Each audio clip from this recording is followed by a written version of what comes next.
Hello everyone, welcome to SFRPC channel. இன்னைக்கு நம்ம Indian post payment bank recruitment பற்றி நம்ம பார்க்கலாம். நம்பர் ஆஃப் வேகன்சி பார்த்தீங்கன்னா 47 அனௌன்ஸ் பண்ணியிருக்காங்க. எக்ஸிக்யூட்டிவ் போஸ்ட் ஆஃபீஸருக்கு வந்து வேகன்சி அனௌன்ஸ் பண்ணியிருக்காங்க.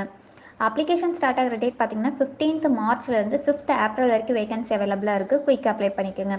இந்த ஜாப் வந்து கான்ட்ராக்ட் பேசிஸ்னு அனௌன்ஸ் பண்ணியிருக்காங்க. ஏஜ் லிமிட் பார்த்தீங்கன்னா 21லேருந்து 35 இயர்ஸ்க்குள்ளே இருக்கீங்க இந்த ஜாப்க்கு வந்து எலிஜிபிள்னு அனௌன்ஸ் பண்ணியிருக்காங்க. அப்ளிகேஷன் மோட் பார்த்தீங்கன்னா ஆன்லைனில் தான் இந்த ஜாப் வந்து அப்ளை பண்ண முடியும். ஜாப் கேட்டகரி பார்த்தீங்கன்னா சென்ட்ரல் கவர்மெண்ட் ஜாப்ஸ்னு அனௌன்ஸ் பண்ணியிருக்காங்க. பிளேஸ் ஆஃப் போஸ்டிங் பார்த்தீங்கன்னா ஆல் ஓவர் இந்தியான்னு அனௌன்ஸ் பண்ணியிருக்காங்க. செலெக்ஷன் ப்ராசஸ் பார்த்தீங்கன்னா ஃபர்ஸ்ட் ஒன் வந்து ஆன்லைன் டெஸ்ட்னு அனௌன்ஸ் பண்ணியிருக்காங்க. செகண்ட் ஒன் வந்து குரூப் டிஸ்கஷன் ப்ளஸ் இன்டர்வியூன்னு அனௌன்ஸ் பண்ணியிருக்காங்க. இந்த ஜாப் பற்றி ஃபுல் டீடைல்ஸ் வேணும்னா அஃபிஷியல் நோட்டிஃபிகேஷன் நாங்கள் வீடியோவில் மென்ஷன் பண்ணியிருக்கோம். ப்ளஸ் டிஸ்கிரிப்ஷன்லையும் கொடுக்குறோம், செக் பண்ணிக்கோங்க. இந்த மாதிரி ஜாப் நோட்டிஃபிகேஷன் வேணும்னா ஓபிசி ரைட்ஸ் சேனலை வந்து சப்ஸ்கிரைப் பண்ணுங்கள், லைக் பண்ணுங்கள், ஷேர் பண்ணுங்கள். வேறு ஏதாச்சும் உங்களுக்கு ஜாப் டீட்டெயில்ஸ் பற்றி தெரிஞ்சுக்கணுன்னா obcrights.org வெப்சைட்டில் காண்டாக்ட் மெனு பார் இருக்கும். அதில் என்கொயரி பின் செக்ஷன் இருக்கும். அதில் உங்களோட டவுட்ஸ் கிளியர் பண்ணிக்கலாம். ப்ளஸ் வாட்ஸ்அப் காண்டாக்ட் நம்பரும் இருக்கும். அதில் உங்களோட டவுட்ஸ் கிளியர் பண்ணிக்கலாம். தேங்க்யூ.